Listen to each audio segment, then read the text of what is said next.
this presentation. I'll jump in because we've started on purpose. If we could turn the slide, by the way, to the next slide.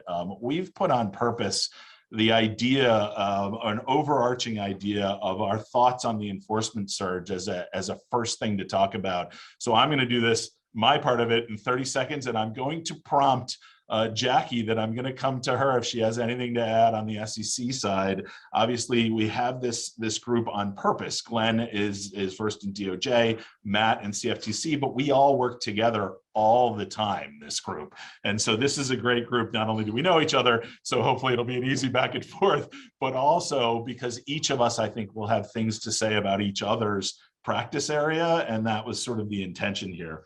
Really quickly, you've had Gary Gensler say out loud that he intends to be aggressive, that he has a serious legislative agenda that's being moved quickly for the SEC. And part of that agenda is for enforcement to be aggressive in a variety of areas that they are most interested in. You may call that legislating by enforcement, but that is certainly at least an aspect of what they intend to do. Being a guy named Rich Rosenfeld and having always loved the alliteration of my name, I find it fascinating that he hired another GG for the enforcement director position. And enforcement director Gruwal has also come out and said that he is going to trust the staff. He doesn't have a tremendous background or grounding in securities law, although he was the attorney general in New Jersey. He is an individual who I think is going to be deferential to the staff. They've said out loud that they're not going to automatically review Wells submissions or Wells arguments at the management level. So it's sort of a new day. And then where I'm going to stop talking and is that what we're seeing anecdotally is a tremendous tick up in subpoenas. They really are getting broad, there's a variety of sweeps out there now.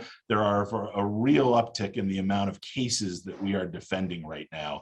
And to me, that's a really interesting place to be. Jackie, on the SEC, are you seeing the same things? I am seeing the same things, and it's interesting because if you look at the enforcement actions from 2021, you actually see that they're down. Most everybody has commented that that is not a sign of things to come, and I believe, like Rich, it truly isn't. It's actually pretty consistent with the trend that we've seen in other years where a new chairman came into the SEC. And obviously in this case, Gensler didn't arrive until April 2021. Gerwal then came, I think, in late July. And so, they're really just kind of getting started. I think some of the slow is also attributed still to the pandemic and coming out, hopefully, of that. And so, like Rich said, I don't think you can look at the numbers from 2021 and expect that they are going to indicate a trend downward. I think it's actually the other case. What you'll see kind of throughout this presentation is I think a theme or trend from SEC where in really most of these categories, they've come out pretty strongly in public statements and speeches talking about how they are going to prosecute and enforce these various subject matters. And then what we'll see is that they're really sticking to their word, and in sort of the months following a lot of those public statements, we'll see, the first enforcement action involving a specific entity with one of these subject matters. And so I think what we're seeing here is SEC is really trying to, I think, get back some of the trust from the public that it has lost over the last decade or so. And so they're, making these statements and then really trying to follow through, at least in terms of what it looks like early on here in 2022. Matt, you want to give us sure. an CFTC So the CFTC and the derivatives exchanges in the U.S. have been firing on all cylinders for really the past 5, 6, 7 years or so. That surge is in full force. For many years, there's a significant focus on spoofing and manipulation. That has abated a bit, but still remains active. A number of other areas, the CFTC in particular has been seeking to carve out areas relating to spot market enforcement involving issues involving spot transactions. We'll talk about cryptocurrency a little bit, but whether it's cryptos or energy, where you don't have a so-called commodity interest, which is essentially a swap or a futures contract, it's just a spot transaction, but there's an allegation of fraud or manipulation. That has been a basis for CFTC enforcement. CFTC enforcement has been very aggressive about pursuing those areas. Same time, there's been continued increased focus not only on entities, but also holding individuals accountable. We've seen this for a number of years now, and discussions with the staff often involve the relevant individuals involved in the alleged wrongdoing. So last year for CFTC enforcement, there was a slight dip, but I think that was largely for transitional reasons related to the commission. But all in all, it's been a tough environment where the CFTC has been aggressive and very expansive. Also want to say, before I turn it over to Glenn here, the CFTC continues to have a really close partnership with the DOJ. Not sure about the SEC and the DOJ, but we all know from so many of the spoofing and manipulation actions brought by the CFTC and then followed on by the DOJ, the closeness of that relationship. So maybe on that point, I will flip it over to Glenn. Thanks, Matt. So in terms of surging, I think that term may have come actually from the mouths of some DOJ leadership last fall. And I think what the idea there was to signal to the market that corporate criminal investigations and prosecutions were going to see an uptick. And the way that DOJ is able to accomplish that is by throwing resources at the problem by way of money and human resources like bodies, whether they be prosecutors or in terms of initiating investigations, just as importantly to throw FBI agents at the issues. And DOJ increased the fraud group from an FBI perspective at Main Justice. And so I think that what we'll see is there's a little bit of lag coming out of COVID and administration changes, but there's definitely going to be some results. And I think consistent with the idea of having practitioners like ourselves who focus on different agencies, but what we're seeing, I think, is, and what we're going to see is a lot of the big cases and upticks are going to be areas in which there is parallel or overlapping prosecutions and investigations, whether it be DOJ and CFTC, DOJ and SEC, or all three of them at times. And I think those kinds of matters, and we'll talk a little more about that, you're going to see that in places like crypto prosecutions. The private fund space is an area in which you're getting the SEC talking about enforcement and increased regulation. You're getting DOJ going out to conferences and saying, we're going to look carefully at the private fund space. And then you're seeing, cases, as Jackie said, slowly follow, or not slowly, but shortly thereafter follow. So DOJ knows what they're talking about. They know what's in the pipeline when they say these things. They're not random. And I think, that's what we're going to see. I think there's a little bit of a perhaps the DOJ Main's a little distracted by some of the events of the day. I think focus on Russia and sanctions and the klepto capture task force is going to take resources at DOJ. Massive backlog of January 6 cases. So DOJ may be a little distracted. There may be some shift here and there, but I think by building up the FBI and prosecutorial resources, you're going to see a lot more corporate enforcement coming forward. Which also overlaps with some of the policy changes that I know folks have talked about in other webinars that were announced late last year related to prosecutions and investigations of corporations, namely the sort of return back to the Yates memo and the requirement for cooperation to get for all relevant facts relating to all individuals responsible, not just substantially responsible. Things like that, these sort of policy changes will impact prosecutions going forward in the corporate space. Yeah, look, there's a lot of that going on, and I'm about to talk about that. Everyone needs to buckle in because we're going to spend about 40 minutes total on 7 topics. But it is, since you mentioned that, it's really interesting. The SEC is one of the things that was stated by Chair Gensler was that he's considering, and it was reiterated by Gruel, they're considering the idea of demanding admissions. And at the SEC space, that's a great explanation to what you just said, Glenn, that there's a shift and those things are going to start coming into play. It could be forever, but I want to keep us moving through. I want to get to crypto, and Glenn, I'm going to throw it right back to you if that makes sense, because I think everybody has something to say on crypto. There's even a question in the question and answer, but I think we should start with DOJ and crypto. I think that makes a lot of sense, and then we can go through the focus of both, Matt, the CFTC and the SEC. Sure, Rich. I'll take that. I mean, look, DOJ has been prosecuting crypto cases for years. I think what you've seen is now sort of this steady buildup at DOJ Maine of a focus on trying to coordinate crypto prosecutions. And so in October, along with a number of other policy changes, DOJ announced the creation of the National Cryptocurrency Enforcement Team. They named the head of that team just a couple months ago, I think in February. And so the idea there was to coordinate and to bring to bear expertise in crypto prosecutions across the U.S. attorney's offices around the country and sort of provide guidance to those offices and to have a focused expertise in that area, because historically the cases you've seen in the crypto space have been sort of low-hanging fruit.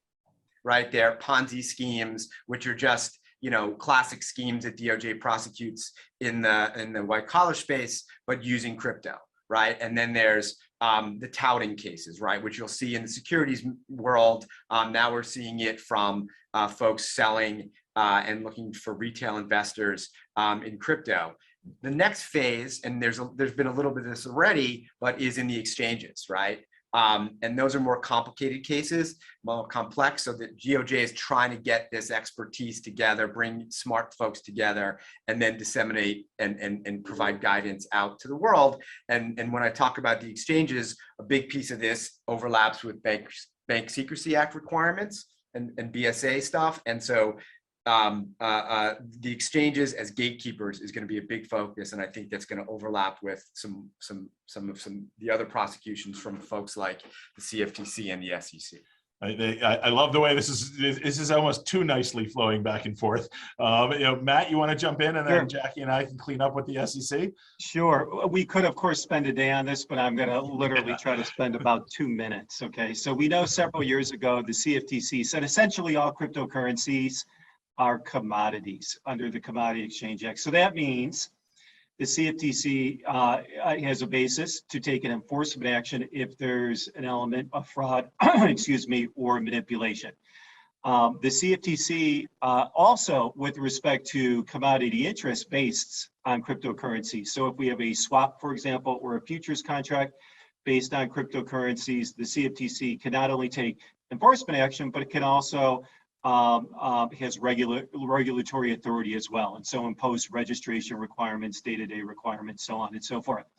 And so what the CFTC has been advocating, and certainly generated a lot of headlines over the past month or so, is to be the regulatory authority with respect to spot crypto transactions, even ostensibly if those spot crypto transactions are securities. So you can see that there's going to be an interesting, potential collision course here between two federal agencies.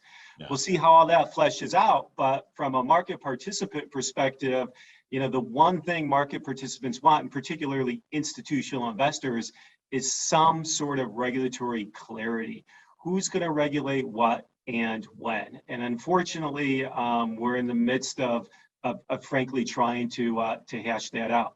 From the enforcement perspective, really quickly on that point, someone in the audience had mentioned that even the states are jumping in. That we could take all day and talk about the states versus the joint idea of the SEC and the CFTC. But I am seeing a bit of a piling on. I don't know if you are as well, where I've got a couple of cases in this area, especially in the idea of whether something should have been registered or not, where the CFTC is interested, the SEC is interested, and 7 or 8 states are also interested all at the same time. And so I think there's not a lot of clarity in that area. Are you finding the same thing? Yeah, there's a complete lack of clarity, and you get into issues about preemption if a federal regulator is given authority.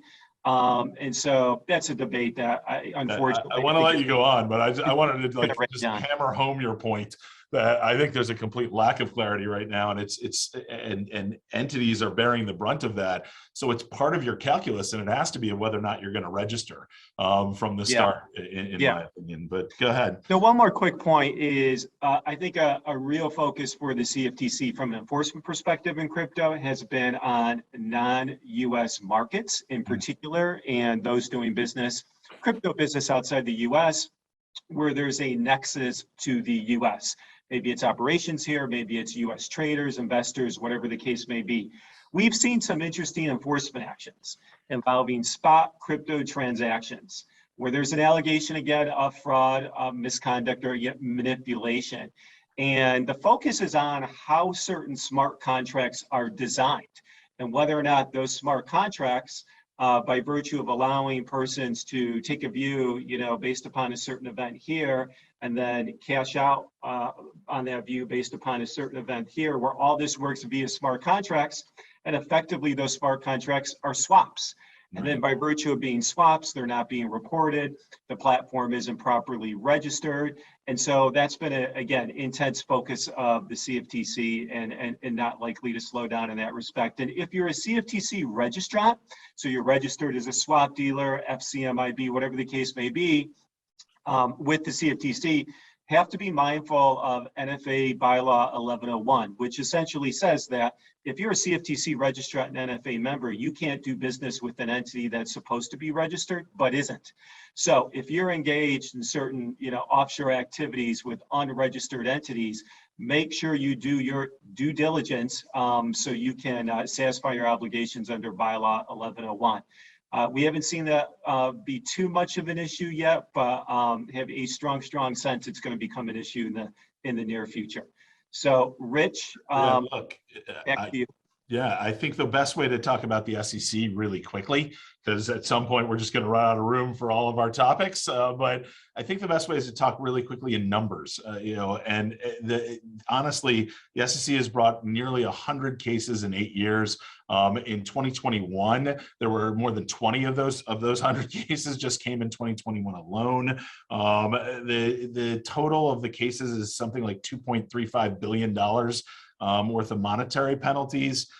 14 of those cases litigated, 14 of them related to ICOs. 65% were fraud cases, 80% were unregistered security cases. Remember, unregistered securities can be a fraud, so they would be both of them. It's not that it's 145%. And 55% of those, which will tell you your math right there, is both of those things.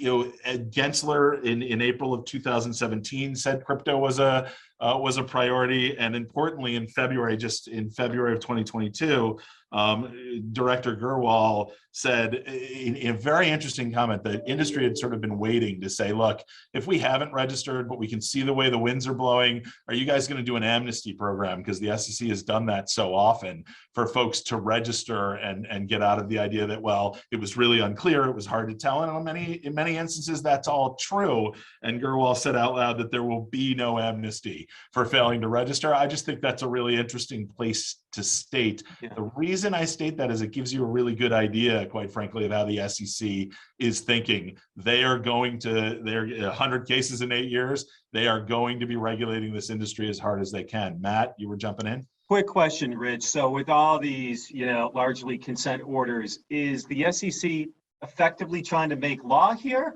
in lieu of rulemaking, or is it just the application of existing laws? I think that's a great question, and I think the answer is, honestly, they were trying for quite a while to figure out what they were going to do. First, was it a security way back in 11, 12? What were we dealing with here? How big was it going to get? I would argue that the regulators are always 5 to 10 years behind the markets in every market. And I think we're now 8, 9 years into this thing. And, and you could argue that it was around, decades before that. And I get that, but really into this thing where you're having, ICOs, registration questions, and massive turns to crypto. I think that they've wrapped their head around the fact that they are going to regulate it. They're going to, and they are truly not sure how they want to write the rules. So they're regulating it through enforcement. And I think that's pushing it towards everything has to register, because otherwise you're in danger of all the things we've actually just talked about. And so in my mind, I think that that's the way we're looking right now. I think you're only several years away from rulemaking, because I think the industry is going to push back in a hard way. And I think the world, and I say that honestly, right, sort of, if this is the way money is going, that is going to have pushback, and it's going to require certainty and codification.